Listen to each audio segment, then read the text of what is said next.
Late అవ్వకుండా ఈరోజు కార్యక్రమాలు ఎక్కువగా ఉంటాయి కనుక ముందుకు పెడదాం. మొదటి యోహాను పత్రిక పేజీ నంబరు 221, కొత్త నిబంధన గ్రంథంలో పేజీ నంబరు 221.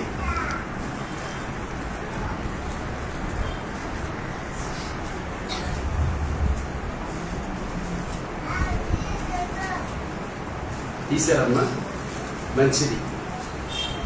మొదటి యోహాను పత్రిక 1వ అధ్యాయము 5 నుంచి 7 వచనాల వరకు మనం చదువుకుందాం.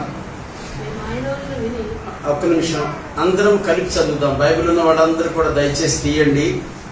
చదవటం వచ్చిన వాళ్ళందరూ కూడా ఈ మాటలు చదువుదాం. మేము ఆయన వలన విని మీకు ప్రకటించు వర్తమానమేమనగా, దేవుడు వెలుగై ఉన్నాడు, ఆయన యందు చీకటి ఎంత మాత్రమునూ లేదు.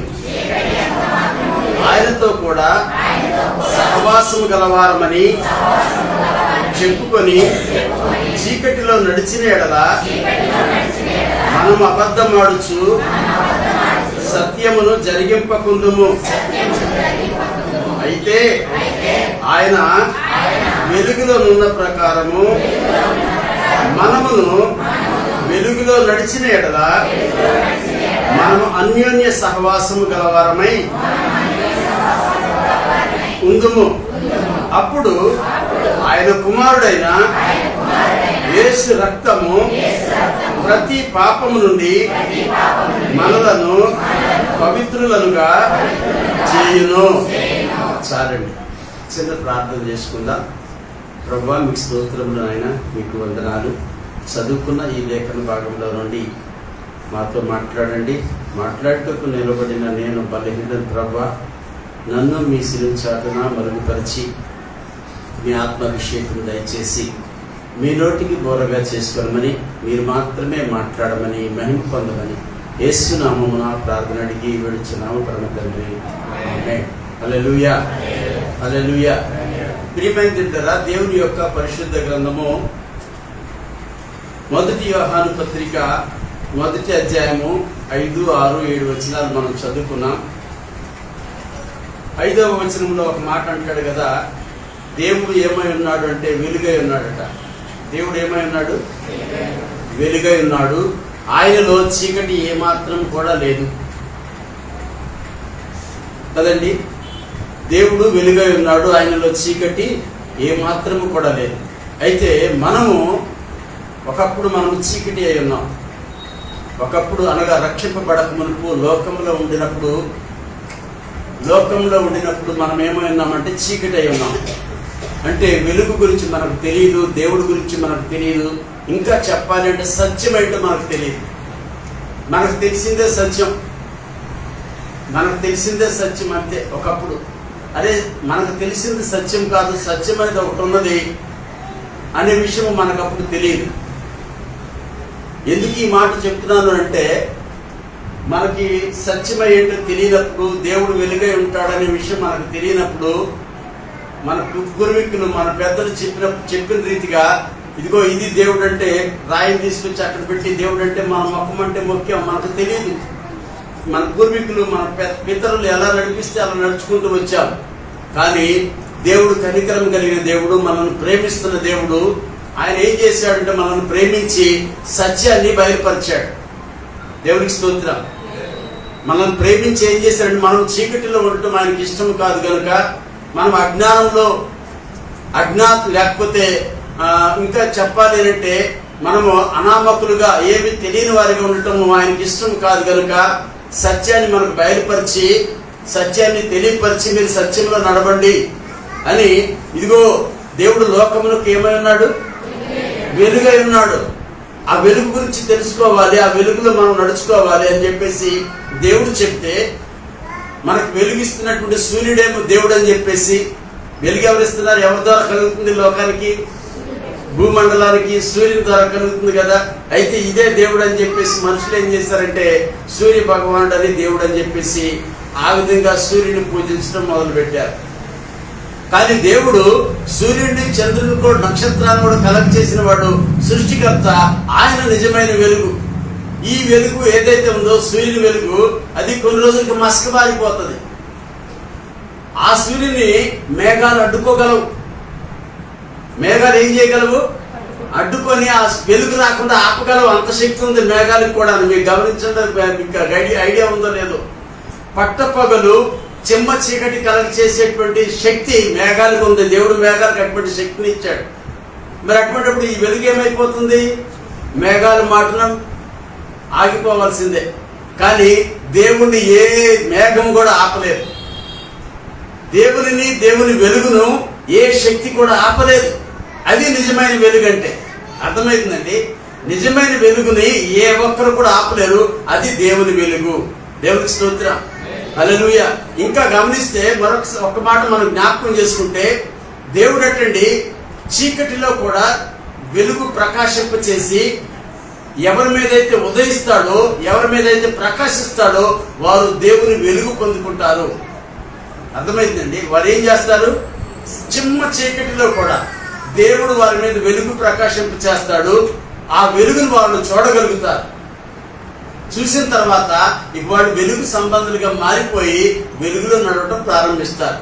దేవునికి స్తోత్రం. అంతకు ముందుకు తెలీదు. ఎవరో చెప్పింది, లేకపోతే సేవకులు చెప్పిందో వాక్యంలో ఉందని చెప్పేసి ఇప్పుడు చెప్తున్నారు కదా, దేవుడు వెలుగై ఉన్నాడు అని చెప్పేసి. దేవుడు ఏమై ఉన్నాడు? వెలుగై ఉన్నాడు. మనం విన్నాం, కానీ మనకు స్వతహాగా అనుభవం ఉందా అంటే ఆ అనుభవం లేదు. ఆ అనుభవం లేదు చాలా మందికి. అయితే ఎవరికైతే ఆ అనుభవం ఉంటుందో వాళ్ళు తప్పకుండా ఏం చేస్తారంటే వెలుగులో నడుస్తారు. దేవునికి స్తోత్రం. వెలుగులో నడుస్తారు. వెలుగులో నడవటం అంటే సత్యం గ్రహించి వాళ్ళు సత్యంలో నడుచుకుంటారు. అబద్ధాలు చెప్పరు. ఎలాగంటే పాపపు జీవితం విడిచిపెడతారు. అందరం పాపులమే, ఏ భేదం లేదు. అందరం పాపం చేసి దేవుడు అనుగ్రహించి మహిమను పొందలేకపోతా ఉన్నాము. కానీ దేవుని ప్రత్యక్షత ఎప్పుడైతే మనకు కలుగుతుందో, దేవుని వెలుగు ఎప్పుడైతే మన జీవితంలోకి వస్తుందో, దేవుడు ఎప్పుడైతే మనల్ని వెలిగిస్తాడో, అది మొదలుకొని మనం ఏం చేస్తామంటే మనం పాపంలో జీవించము, చీకటిలో బ్రతకము, వెలుగులోనికి వచ్చేస్తాం. దేవుడు ఇక మన జీవితాలలో చీకటి బ్రతుకులు అనేవి ఉండవు, రహస్యాలు అనేవి ఉండవు. అర్థమైందండి? మన జీవితంలో ఏముండవు, ఇక రహస్యాలు ఉండవు. భార్య భర్తలకు మధ్యలో ఏ విధంగా అయితే రహస్యాలు ఉండవో, అలాగే మన జీవితాలలో రహస్యం అంటూ ఉండదు. ప్రియమైన ఓపెన్ అయిపోతాం. దేవుడు ఆ ప్రకారంగా చేస్తాడు. కనుక గమనించండి, ఎప్పుడైతే మనము వెలుగు సంబంధుల వల్ల మనం జీవించడం మొదలు పెడతామో దేవుడు ఏం చేస్తాడో తెలుసండి, మనలను ఆశీర్వదించడం మొదలు పెడతాడు. మనకు దీవెన వస్తుంది. మనకు ఏంటి ఆశీర్వాదం అంటే మొట్టమొదటిగా హృదయంలో సంతోషం, సమాధానం వస్తుంది. ప్రియమైన దేవునికి స్తోత్రం. నిజమైన ఆశీర్వాదం గురించి పాస్టర్ గారు కూడా ఒక మాట చెప్పారు. బిల్డింగ్లు కలిగి ఉండటమో, కార్లు, బంగ్లాలు కలిగి ఉండటమో అది ఆశీర్వాదం కాదు. నిజమైన ఆశీర్వాదం ఏంటంటే హృదయంలో సంతోషము, సమాధానం. దేవునికి స్తోత్రం. ఆ సమాధానం మనం కలిగి ఉండాలంటే దేవుని బిడ్డలుగా మనం ఎలా నడుచుకోవాలట? వెలుగులో నడుచుకోవాలి. మనం వెలుగులో నడుచుకోవాలండి. వెలుగులో ఎప్పుడైతే మనం నడుచుకుంటామో అప్పుడు మాత్రమే దేవునితో సరైన సహవాసం మనకు కలుగుతుంది. మనం వెలుగులో నడుచుకోకుండా, ఏమండి, మనము వెలుగు సంబంధులుగా జీవించకుండా ఇంకా పాపపు జీవితం మనలో ఉంటే దేవునితో సహవాసం ఉండదు మనకి. ఆ సంఘ సహవాసంలో కొనసాగుతావేమో, కానీ దేవునితో సహవాసం మనకి ఏర్పడాలి అని అంటే గమనించండి, దేవునితో మనకు సహవాసం ఏర్పడాలంటే మనలో చీకటి ఉండకూడదు. చీకటిని మనం విడిచిపెట్టాలి. అంటే రహస్యాలు ఉండకూడదు. దేవునికి తెలియని రహస్యాలు ఏమైనా ఉంటాయా? దేవునికి సమస్తం తెలుసు కదా. అటువంటిప్పుడు మనం కూడా ఏం చేయాలంటే, నేను ఎక్కడున్నా నువ్వు నన్ను చూస్తున్నావు కాబట్టి నేను నీకు దాగి ఉండలేను ప్రభా అని వెలుగులోనికి మనం వచ్చి రహస్యాలు లేని జీవితము, ఏమంటే యథార్థమైన జీవితం ఎప్పుడైతే జీవించడం మొదలు పెడతామో అప్పుడు దేవునితో మనకు సహవాసము ఏర్పడుతుంది. దేవునికి స్తోత్రం, హల్లెలూయా. అప్పుడు దేవునితో సహవాసం ఏర్పడుతుంది. దేవుని సహవాసంలో ఎప్పుడైతే మనం కొనసాగుతామో దేవుడు ఏం చేస్తాడో తెలుసా? మనను ఇంకా మనం చేయవలసినవి మనం విడిచిపెట్టాల్సినవి విడిచిపెట్టాము. అది అయిపోయింది. ఇక మనం ఏం చేయలేము. కానీ మన లోపల ఉంది పాపం, ఇంకా అలాగే ఉంటుంది. బయటికి మనం పాపం చేయట్లా, కానీ లోపల ఉంది చూసారా, మనసులో ఉన్నటువంటి, హృదయంలో ఉన్నటువంటి పాపాన్ని అప్పుడు ఎప్పుడైతే ఇది విడిచిపెడతామో దేవుడు ఏం చేస్తాడు? రక్తంతో మనల్ని కడగటం మొదలు పెడతాడట.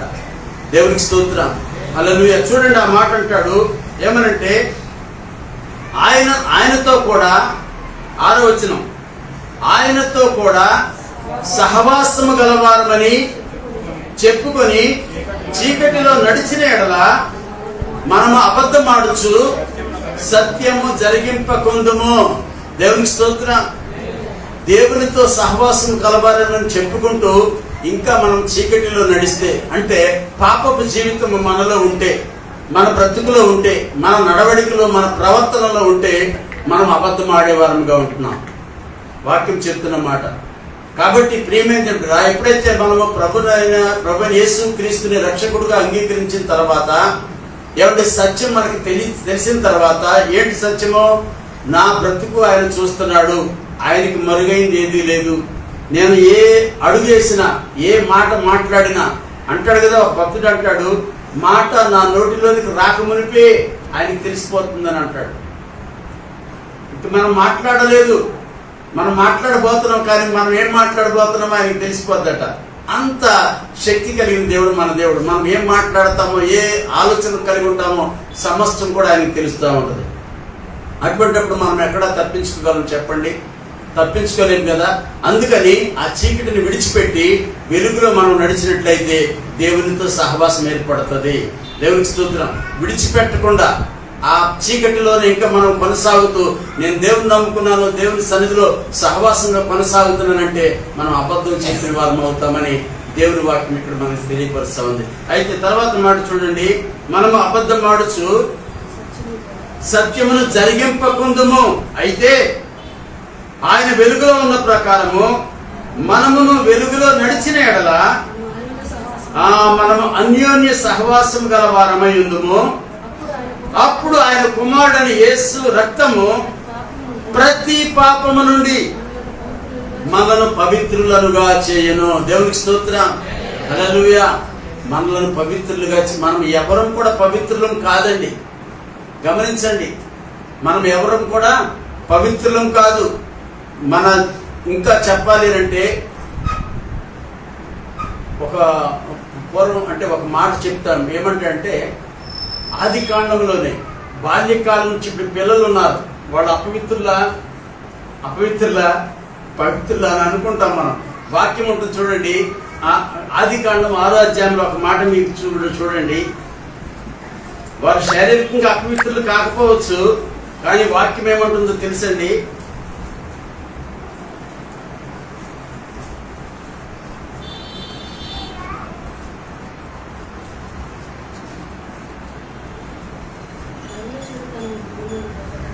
అమ్మా, అది కాదు, నరుల చెడుతనము భూమి మీద గొప్పదనియు వారి హృదయం యొక్క తలంపులలోని ఊహ అంతయు ఎల్లప్పుడూ కేవలము చెడ్డదనియు యెహోవా చూచి తాను భూమి మీద నరులను చేసినందుకు యెహోవా సంతాపము నుండి తన హృదయములో నొచ్చుకొనెను. అప్పుడు యెహోవా, నేను సృజించిన నరులతో కూడా జంతువులను, చాలండి, ఇంతవరకు చాలు, సరిపోతుంది. 6వ వచనం వరకు చాలు. అయితే ఇక్కడ ప్రియమైన బిడ్డరా, ఒక మాట మనం జ్ఞాపకం చేసుకోవాలి. ఏంటంటే, కేవలము ఇది పెద్దల గురించి నట్టుగా మనకు కనిపిస్తుంది. ఒక దగ్గర చిన్నపిల్లల విషయం కూడా అంటాడు. ఆ చిన్నపిల్లల గురించి కూడా అంటాడు. ఎందుకంటే బ్లడ్ లోనే ఉందటండి పాపం అనేది. ఎక్కడుంది అది? మన రక్తంలోనే పాపం ఉందటండి. కనుక మన రక్తం పంచుకొని పుట్టిన బిడ్డలకి ఇప్పుడు వాళ్ళు శారీరకంగా పాపం చేయకపోవచ్చు, కానీ బ్లడ్ లో ఏముంది? పాపం ఉంది. దేవునికి స్తోత్రం. అర్థమైందండి? మన రక్తంలోనే పాపం ఉండినప్పుడు మనం పవిత్రులం ఎలా అవుతాము? పరిశుద్ధులం ఎలా అవుతాము? అయితే భూమి మీద పుట్టిన ప్రతి ఒక్కరి రక్తంలో పాపం ఉన్నది. ఆ పాపము పోవాలంటే పరిశుద్ధ రక్తమే మనకి దానికి విరుగుడు. అర్థమవుతుందండి. ఈ పాపపు రక్తము పరిశుద్ధ రక్తంగా మారాలి అని అంటే పరిశుద్ధుడైన ప్రభువైన యేసుక్రీస్తు రక్తము ఒకటే పరిశుద్ధమైన రక్తం. అర్థమైందండి. మనమందరం కూడా తల్లిదండ్రుల కలయికతో పుట్టినటువంటి వారు అందరం. కానీ యేసుక్రీస్తు ప్రభువారు పరిశుద్ధాత్మ ద్వారా ఆయన పుట్టాడు. పరిశుద్ధాత్మ ద్వారా కన్యక మరియ గర్భం ధరించింది. దేవునికి స్తోత్రం. పాపము లేని పరిశుద్ధ రక్తము కలిగిన ప్రభువైన యేసుక్రీస్తు ఆయన ఒక్కడే నరులను పవిత్రులుగా చేయగలిగినటువంటి వాడు. ఆయన రక్తం మాత్రమే పరిశుద్ధమైన రక్తం. దేవునికి అందుకనే అక్కడ యోహాను పత్రికలో రాయబడిన మాట ఏమంటున్నాడంటే, యోహాను పత్రికలో రాయబడిన మాట ఏమంటున్నాడు అక్కడ, అప్పుడు ఆయన కుమారుడైన యేసు రక్తము ప్రతి పాపము నుండి మనలను పవిత్రులుగా చేయను. దేవునికి స్తోత్రం. ఎప్పుడు మనం అబద్ధం ఆడకుండా వెలుగులో నడిచినప్పుడు ప్రభుతో సహవాసం ఏర్పడుతుంది మనకి.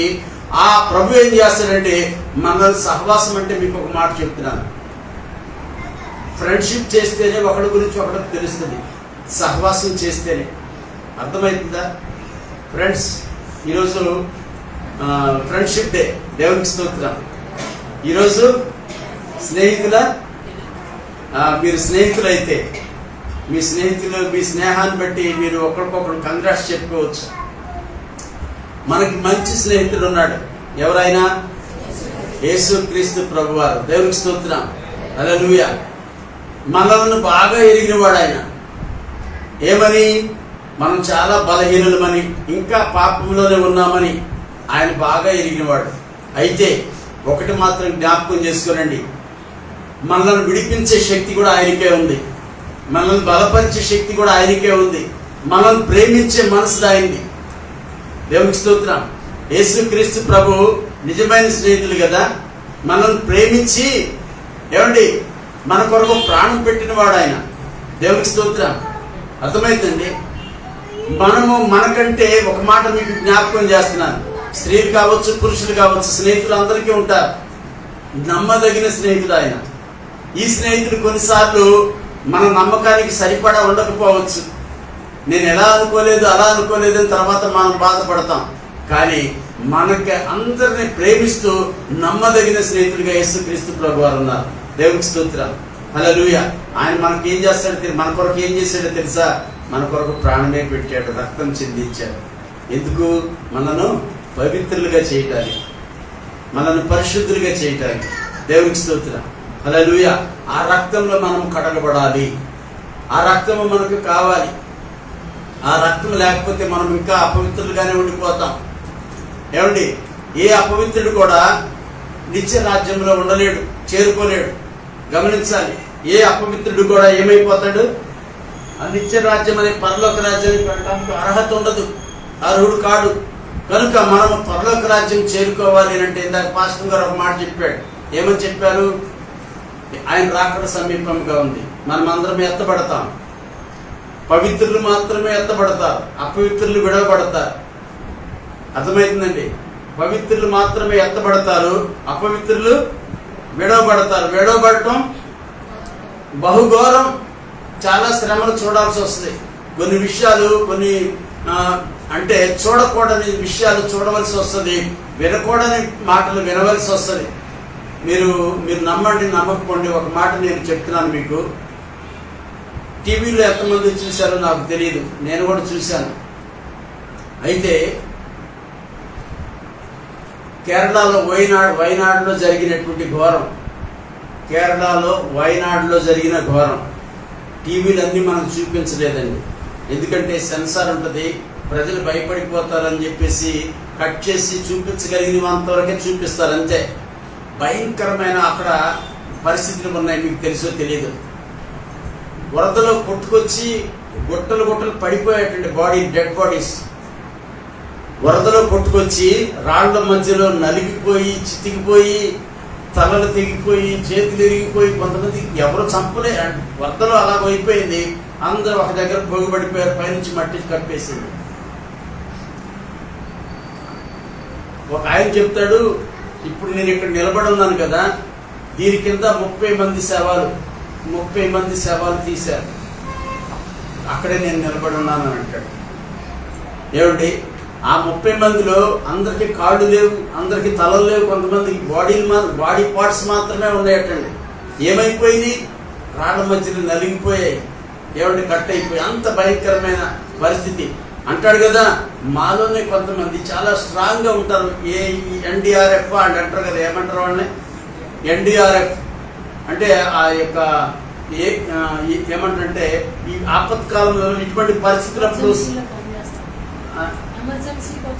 ఇటువంటి పరిస్థితుల్లో ఎవరైతే సహాయ సహకారాలు అందిస్తూ ఉంటారో, మిలిటరీకి సంబంధించిన వాడు కొంతమంది, ఈ ఎన్డీఆర్ఎఫ్ వాడు కొంతమంది, వీళ్ళు చెప్తున్న మాటలు ఏంటంటే వాడు చాలా స్ట్రాంగ్ గానే ఉంటారు. ఒక విధంగా చెప్పాలంటే మానసికంగా, మైండ్ పరంగా అంత ఇదే కాదు. అయినప్పటికీ కొంతమంది అంటే చూడలేక కడుదికి పడిపోయారట.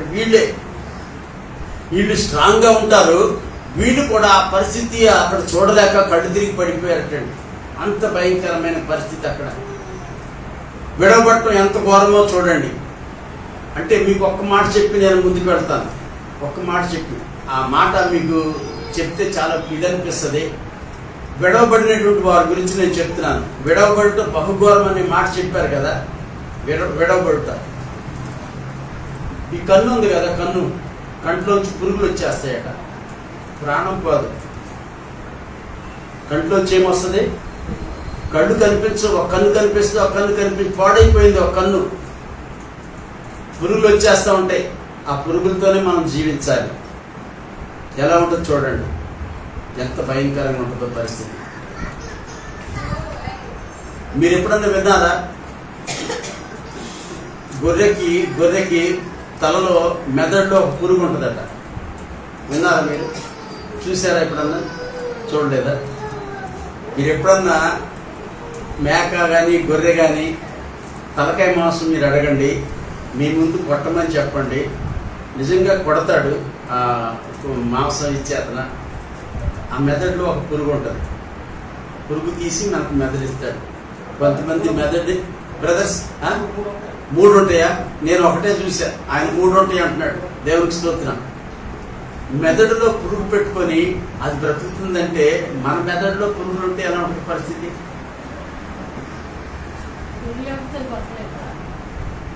ఏమో నాకు తెలియదు. అయితే గమనించండి, ఆ మెదడులో మనకు కూడా పురుగులు ఉన్నాయి అనుకోండి. అందుకే కొన్నిసార్లు అంటారు, ఏ పురుగు ఏమైనా తెలుస్తుందా ఎరా అని అంటారా? అనరా? మీరు ఎప్పుడు వినలేదా? విన్నారు కదా. ఒక్కొక్కసారి అయిన మాటలు కాని మాటలు, మాట్లాడకూడని మాటలు మాట్లాడుతున్నప్పుడు, అర్థం పర్థం లేని మాట్లాడుతున్నప్పుడు నీ మెదడు పురుగు వచ్చిందా ఏంటని చెప్పేసి అంటా ఉంటారు. అవునా కదా? అయితే గమనించండి ప్రియమైన, ఎప్పుడు మీకు వినలేదా? విన్నారు కదా. దేవునికి స్తోత్రం. అయితే మన మెదడులో ఉందో లేదో మనకు తెలియదు. నేనైతే లేదని నేను అనుకుంటాను. ఉంటే మనం ఎలా ఉంటాం? మనము మనుషుల్లాగా ఉండం, మనం పశువుల్లాగా అయిపోతాం. ఏమైపోతాం? మనము పశువుల్లాగా అయిపోతాం. దేవుడు మనం ప్రేమించి మనకు ఆ పురుగు పెట్టలేదు మన మైండ్లో, మన మెదడులో. దేవునికి స్తోత్రం. మనం మనుషులుగా బ్రతకాలని దేవుడు మన పట్ల ఏం చేశాడు? కృప చూపాడు. ఒక మాట చదువుదాం ప్రియమైన, ఒక మాట చదువుదాం. మొదటి కొరింథీ పత్రిక 6వ అధ్యాయము 11వ వచనం ఒకసారి చదువుతాం. మొదటి కొరింథీ పత్రిక 6వ అధ్యాయము 11వ వచనం. మీలో కొందరు అట్టివారై ఉంటిరి గాని ప్రభువైన యేసు క్రీస్తు నామమునను మన దేవుని ఆత్మయందును మీరు కడగబడి పరిశుద్ధపరచబడిన వారై నీతిమంతులుగా తీర్చబడితిరి. దేవునికి స్తోత్రం. మీలో కొంతమంది అంటాడు, మీలో అనే కంటే నేను నన్ను కూడా కలుపుకుంటాను. మనలో కొందరు అట్టివారై ఉంటిరి అని చదువుతున్నాను. మనలో కొందరు ఎట్టివారై ఉంటిరి అంటే మన మెదడులో కూడా పురుగు వెళ్ళిపోయి ఆ పురుగు తొలిసిన కొలిది మనం ఎలా వెళ్ళిపోయామంటే మన ఇష్టానుసారంగా వెళ్ళిపోయాం. ఇది మంచని ఇది చెడని మనకి వివేచన లేకుండా మనకు నచ్చినట్టుగా వెళ్ళిపోయాం. మనకు తోచింది చేసుకుంటూ వెళ్ళిపోయాం. అంటే మనం పాపంలో బ్రతికాం, చీకటిలో జీవించాం. మనలో అందరూ నేనంట్లా మనలో కొందరు ఎటువంటి వారుగా జీవించామనంటే పాపులుగా జీవించాం. ఎవరు ఎటువంటి పాపులు అంటే పైన చూడండి, ఒక మాట మీకు కనిపిస్తుంది. పైన కనిపిస్తుంది ఎటువంటి వారు అంటే అన్యాయస్తులు దేవుని రాజ్యమునకు వారసులు కానేరని మీకు తెలియదా?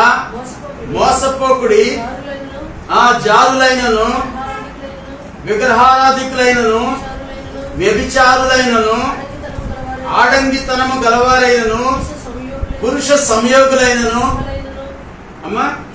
దొంగలైనను లోబులైనను త్రాగుబోతులైనను దూషకులైనను దోచుకోని వారైనను దేవుని రాజ్యమునకు వారసులు కానేరరు. వీళ్ళందరూ ఎవరైనా ఇటువంటి మనసు, ఇటువంటి ఆలోచన, ఇటువంటి తలంపులు, ఇటువంటి క్రియలు మనలో ఉన్నాయి. అందరిలో ఉన్నాయని నేను అంటలా. వాక్యం కూడా అంటుంది మీలో కొందరు అని అంటున్నాడు.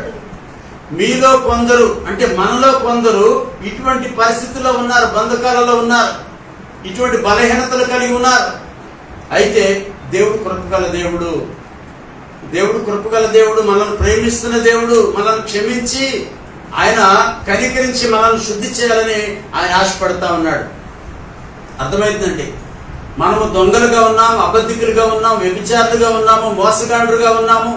ఏమండి, రకరకాల పరిస్థితుల్లో మనం ఉన్నాం. అటువంటి మనలను ఆయన ప్రేమించి మనల్ని కనికరించి మనం ఈ పరిస్థితిలో ఉండి దేవుని రాజ్యం ఎలాగో చేరుకోలేము, దేవుని రాజ్యానికి వారసులము కాలేము. కనుక ప్రభు ఏం చేస్తున్నాడంటే తన ఆత్మ ద్వారా మనల్ని శుద్ధి చేస్తూ ఉంటాడు. దేవునికి స్తోత్రం, హల్లెలూయా. అక్కడేమో రక్తం ద్వారా కడుగుతా ఉన్నాడట, ఇక్కడ ఆత్మ ద్వారా శుద్ధి చేస్తా ఉన్నాడు. దేవునికి స్తోత్రం. మనకు ఆత్మ కావాలా వద్దా? ఎస్ ప్రభువా, నీ ఆత్మ నాకు కావాలి నాయన. నీ ఆత్మలో నన్ను కడగండి, నీ ఆత్మతో నన్ను తాకండి, నీ ఆత్మతో నన్ను నింపండి ప్రభు అని ప్రభు సన్నిధిలో మనం వేడుకోవాలి. ప్రియమైన ఎలా వేడుకోవాలి? పాపాన్ని విడిచిపెట్టి ఆయనతో సహవాసం చేస్తూ ఆయనను వేడుకున్నప్పుడు ఆయన కృప చూపే దేవుడు. అర్థమైందండి? పాపంలో ఉన్నాం మనం, ఒకప్పుడు ఇటువంటి పరిస్థితుల్లో ఉన్నాము. వాటిని విడిచిపెట్టి దేవుని సహవాసంలోనికి రావాలి, సంఘ క్రమంలోనికి రావాలి, ప్రభు సహవాసంలో కొనసాగుతూ ప్రభువును మనం వేడుకున్నప్పుడు, ప్రభువును మనం అడిగినప్పుడు ప్రభు ఏం చేస్తాడంటే అడుగు వారందరికీ ధారాళంగా దయచేసే దేవుడు. దేవునికి స్తోత్రం. ఆయన ఆత్మతో నింపే దేవుడు, ఆయన ఆత్మతో కడిగే దేవుడు మనల్ని. అందుకని ఇక్కడ అంటున్నాడు, ఏమన్నాడు ఇక్కడ? మీలో కొందరు అట్టివారే ఉంటుంది కానీ ప్రభువైన యేసు క్రీస్తు నామమునను మన దేవుని ఆత్మ యందును మీరు కడగబడి పరిశుద్ధపరచబడిన వారై నీతిమంతులుగా తీర్చబడితిరి అని అంటున్నాడు ప్రభు. ఎస్, ఒకప్పుడు మనం నీతిమంతులం కాదు. రాత్రి కూడా నీతిమంతుల గురించి కొన్ని మాటలు మేము మాట్లాడుకున్నాం. ప్రభు ఆ విధంగా నడిపించారు. మనం నీతిమంతులు కాదు. ఎవరైనా నీతిమంతులు ఉన్నారంటే లేదు. అయితే మొట్టమొదటిగా ప్రభు రక్తంలో మనం కడగబడాలి. దేవునికి స్తోత్రం, హల్లెలూయా. రెండవదిగా ఆత్మలో కడగబడాలి. ప్రభు రక్తము మనకు కనిపించదు. ఇప్పుడు యేసుక్రీస్తు రక్తము మనం ఆచారపూర్వకంగా ద్రాక్ష రసము తాగుతున్నాం, ఇది ప్రభు రక్తం అని మనం మాట్లాడుకుంటున్నాం. కానీ అది నిజంగా ద్రాక్ష రసమే. కానీ ఈ ప్రభుని యేసు క్రీస్తు రక్తాన్ని ఆ ద్రాక్ష రసము జ్ఞాపకం చేస్తుంది.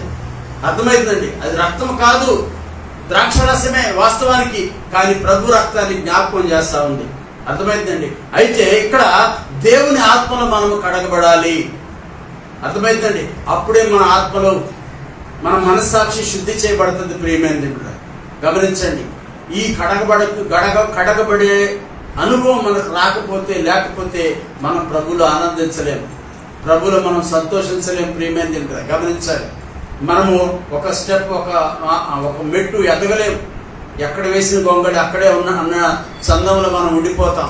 ఆత్మీయ జీవితంలో అలాగ ఉండటము దేవునికి ఇష్టం కానే కాదు. మనం ఎదగాలి, ఆత్మీయంగా ఎదగాలని ప్రభు కోరుకుంటా ఉంటాడు. ఎవరైనా పిల్లలు పుట్టిన తర్వాత నెల నెల సంవత్సరం ఎదగాలని కోరుకుంటారా, లేకపోతే చిన్నపిల్లలుగానే ఉండాలని కోరుకుంటారా? దేవుని స్తోత్రం. మీకు తెలుసో తెలీదు, ఎదురుకుండా ఒక ఇల్లు ఉండేది, జానకమ్మ ఆమె పేరు, మన చర్చ్ ఎదురుకుండానే. ఆమెకు ఒక పిల్లోడు ఉండేవాడు. పిల్లోడు అంటే ఆయన వయసు ఎంత టేబుల్లో దీంట్లో సగం ఉంటాడు, దీంట్లో సగం ఉండేవాడు. పొడవు, వయసు చూస్తే 25 సంవత్సరాలు, 25 సంవత్సరాలు, 25-26 సంవత్సరాలు అప్పుడేమో చనిపోయాడు. అర్థమైందండి. ఆ తల్లి బాధ, పిల్లోడు ఉన్నాడని సంతోషమే కానీ ఏ మాత్రం ఏ తల్లికి అప్పుడు సంతోషం ఉంటుంది చెప్పండి? 25 సంవత్సరాల పిల్లోడిని ఎత్తుకొని మోసుకెళ్లాలన్నా, లేకపోతే అన్ని చిన్న పిల్లోడిలాగా చేయాలంటే ఎలా ఉంటుంది? 25 సంవత్సరాల నుంచి ఆ పిల్లోడికి పరిచయం చేయాలంటే ఎలా ఉంటుంది చెప్పండి బ్రదర్స్? మీరు ఇప్పుడు పిల్లలకు పరిచయం చేయలేమో, తల్లులకు బాగా తెలుస్తుంది. ఆ పిల్లలు పెద్దగా ఎదగకపోతే ఆ తల్లి వేదన, బాధ ఎలా ఉంటుంది చెప్పండి? అలాగే మనము కూడా ఆత్మీయంగా ఎదగకపోతే, రక్షింపబడిన ఏదో ప్రభుని అంగీకరించి రక్షింపడ్డా, యేసు ప్రభు దేవుడని ఒప్పుకున్నాం, కానీ మన జీవితం మారలేదు, మన బ్రతుకు మారలేదు, మన పరిస్థితులు కూడా మారలేదు, అలాగే ఉన్నాం. నా మాట అర్థమవుతుందా బ్రదర్స్?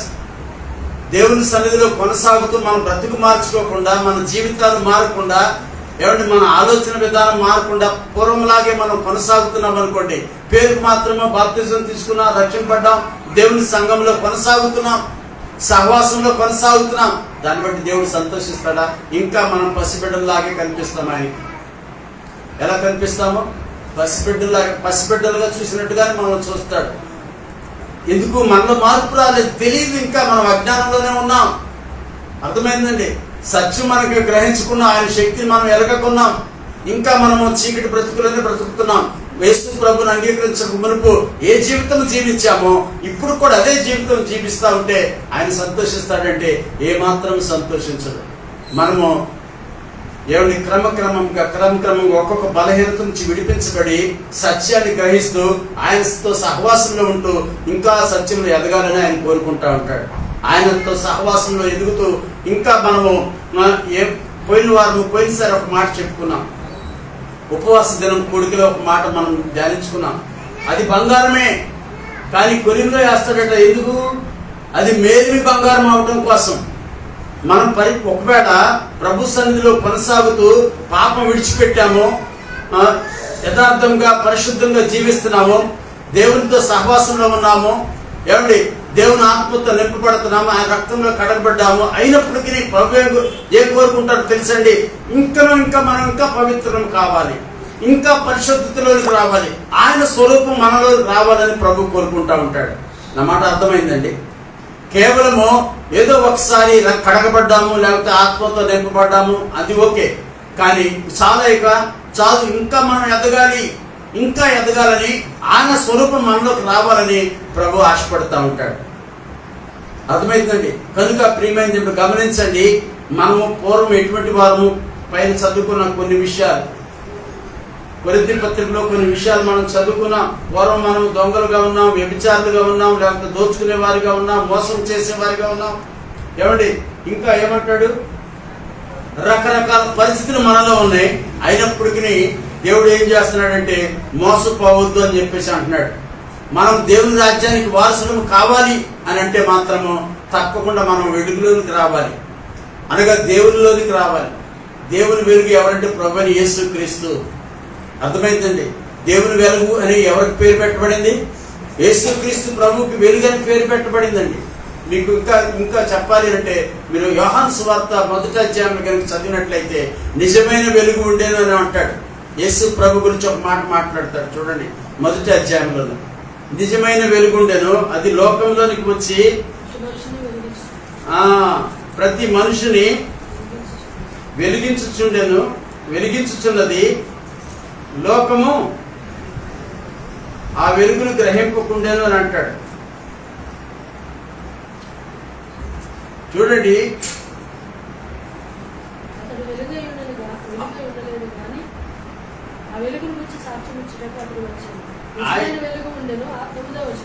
అది నిజమైన వెలుగు ఉండెను, అది లోకములోనికి వచ్చుచు ప్రతి మనుషుని వెలిగించుచున్నది. లోకములో ఉండెను. ఆయన అనగా ప్రభుని యేసు క్రీస్తు లోకములో ఉండెను. లోకము ఆయన మూలంగా కలిగెను. కానీ లోకము ఆయనను తెలుసుకొనలేదు. దేవునికి స్తోత్రం. హల్లెలూయా. ఆయన లోకంలో ఉన్నాడా లేదా? మనుషుడిగా జీవించాడా లేదా? కానీ ఆయన దేవుడిని తెలుసుకోలేదు.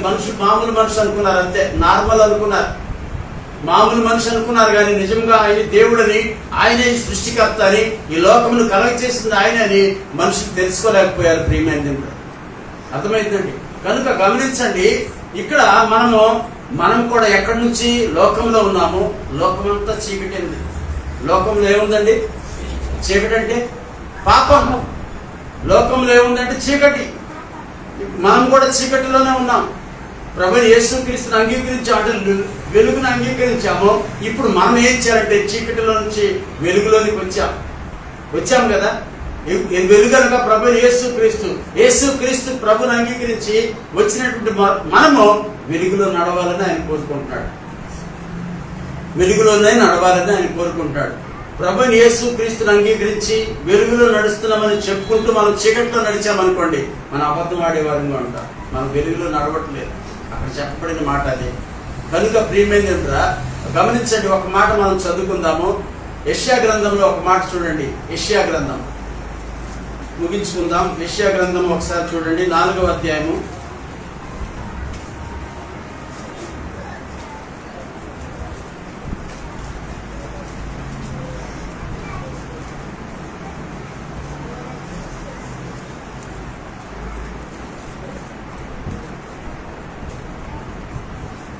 నాలుగవ అధ్యాయము 5వ వచనం చదువుకుందాం.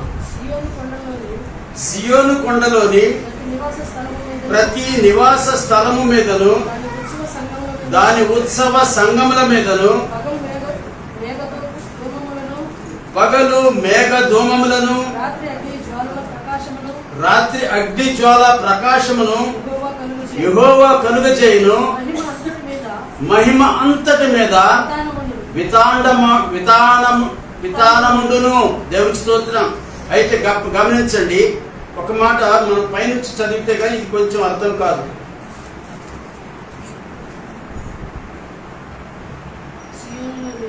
సియోనులో నివసించు వారికి, శేషించిన వారికి,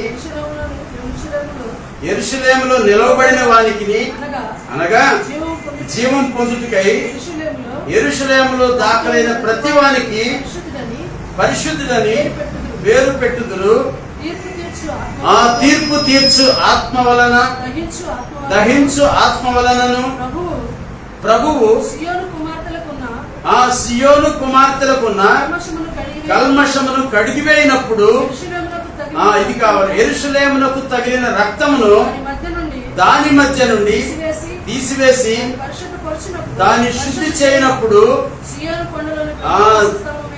సియోను కొండలోని ప్రతి నివాస స్థలము మీదను దాని ఉత్సవ సంగముల మీదను పగలు మేఘ ధూమములను రాత్రి అగ్ని జ్వాల ప్రకాశమును యెహోవా కలుగజేయును. మహిమ అంతటి మీద విధానముండును. దేవునికి స్తోత్రం. హల్లెలూయా. ప్రియమైన ఒక సమయం రాబోతా ఉంది. ఆ సమయం అప్పుడు దేవుడు చేసే కార్యం ఏంటంటే, ప్రియమైన పిలువబడిన ప్రతి ఒక్కరికి ఇక్కడ ఏమంటాడంటే, సియోనులో శేషించిన వానికి, యెరూషలేములో నిలవబడిన వానికి అనగా జీవం పొందుటకై యెరూషలేములో దాఖలైన ప్రతి పరిశుద్ధునికి పరిశుద్ధుడని పేరు పెట్టబడును.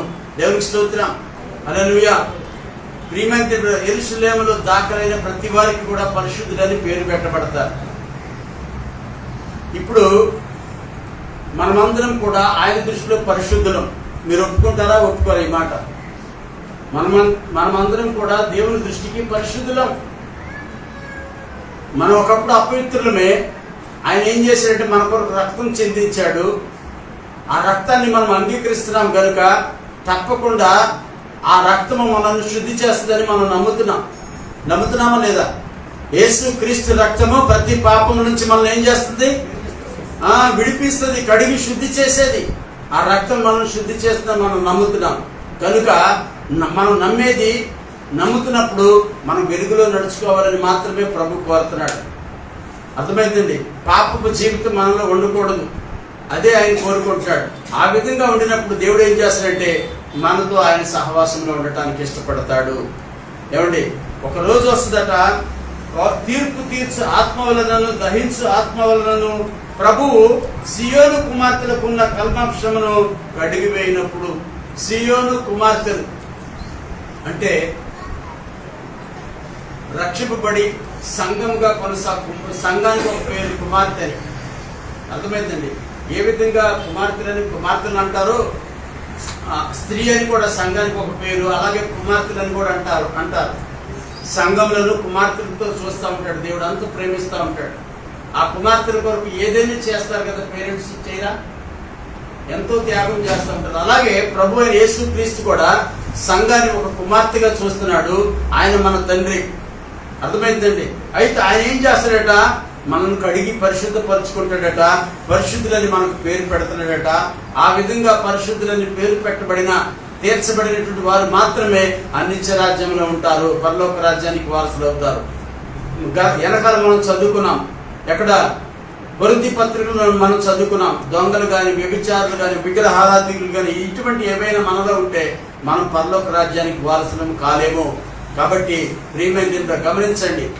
అయితే అది ఎప్పుడో అని అనుకుంటామా? పొరపాటు. ఇక్కడే మనం అనుభవిస్తాం. ఏంటి? దేవుని రాజ్యాన్ని మనం అనుభవించగలుగుతాం. అటు కృప దేవుడు ఇస్తాడు మనకి ఎప్పుడు? ఆయనతో సహవాసంలో ఉండినప్పుడు, ఆయనతో సహవాసం మనకి ఏర్పడినప్పుడు. ఆ సహవాసం ఎప్పుడు ఏర్పడుతుంది? దేవునితో సహవాసం ఎప్పుడు ఏర్పడుతుంది? మనము ఆ చీకటిలోంచి బయటకు వచ్చి వెలుగులో నడిచినప్పుడు, యథార్థవంతుడిగా నడిచినప్పుడు, ఏమండి, ఏమాత్రం కల్మషం లేని జీవితం జీవించినప్పుడు తప్పకుండా దేవునితో సహవాసం మనకు ఏర్పడుతుంది. ప్రియమైన ఆ సహవాసం ద్వారా దేవుడు చేసే కార్యం ఏంటంటే మనల్ని పవిత్రపరుస్తూ ఉంటాడు. ఆయన ఆత్మతో నింపుతాడు, రక్తంలో కడుగుతాడు, ఏమండి, శుద్ధులుగా చేస్తాడు, పరిశుద్ధులుగా చేస్తాడు. ఎప్పుడైతే మనకి కడగబడతామో మీరు నమ్మండి, ఇక్కడే భూమి మీదే దేవుని రాజ్యాన్ని మనం అనుభవిస్తాం. ఒక సందర్భంలో అంటాడు కదా, నీ రాజ్యం ఎప్పుడు ప్రభు, నీ రాజ్యం ఎప్పుడంటే నీ రాజ్యం ఎక్కడో కాదు, ఇక్కడే మీ మధ్యలోనే ఉంది అని అంటాడు ప్రభు. అర్థమైందండి. మనం ఎక్కడో కాదు, చచ్చిపోయిన తర్వాత పరలోక రాజ్యానికి వెళ్తామని చెప్తారు. నిజమే, అదొకటి. కానీ బ్రతికుండి కూడా ప్రభుత్వ ఎప్పుడైతే సహవాసం మనం కొనసాగుతామో ఆయన రాజ్యాన్ని ఇక్కడే మనం అనుభవించగలుగుతాం. అట్టి కృప ప్రభు మనందరికీ అనుగ్రహించి నడిపించును గాక. ఆమేన్. ప్రార్థన చేసుకుందాం.